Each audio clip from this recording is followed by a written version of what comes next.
Welcome back, and let's take a quick look at those trending topics. Also, just reminding you that we are watching what's happening at OR Tambo International Airport, and if Bafana were to appear at any moment, we'll take you live to the OR Tambo International. But right now, quick look at the trending topics, and there we go. Hashtag NDPP, hashtag Andy Motiba, and of course those two go together. And this of course about the appointment of Advocate Andy Motiba, who is currently the who is currently the head of the Special Investigating Unit, and he has now been appointed by President Cyril Ramaphosa as the new NDPP starting on the 1st of February 2026.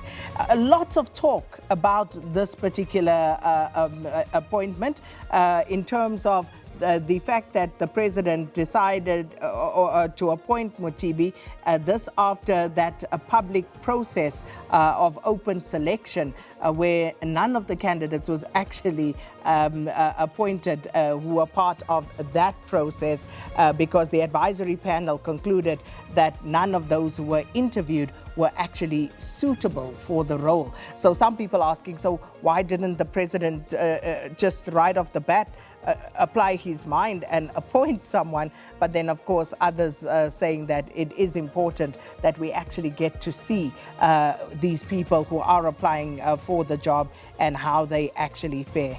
So that is why those two are trending pretty much the same thing. And also expectations of Andy Motibi, some asking about his experience and what he brings to the job. So all of that is what people are discussing. Then the next one, hashtag Algeria, that's about AFCON. And of course, Algeria last night beating the DR Congo by 1-0. And this one, of course, sets up quite an interesting final 8. And it's going to be very, very interesting, and pity that we are not part of it. But of course, Algeria making sure that they book their berth in the quarterfinals of AFCON. And then the final one is hashtag Venezuela. Continuing from what has happened over the weekend after the United States went in and removed the sitting president, Nicolas Maduro, and he has, of course, been taken to the United States to stand trial. And people now talking about several things in Venezuela. One, there's, of course, confusion seemingly on the ground about what next.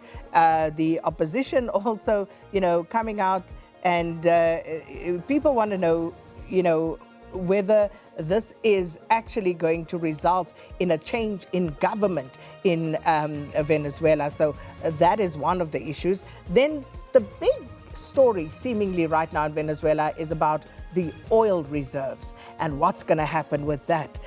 We saw yesterday the United States talk about it will take 18 months to actually revamp the oil infrastructure, and people questioning that in terms of, but whose oil is it? How is all of this happening? But it seems as though this is the big story at the moment, the oil reserves, because Venezuela, of course, as we know, sits with 80% of the world's known oil reserves. So that's still an ongoing story. So those are your trending topics this morning. And of course, we will do that again tomorrow.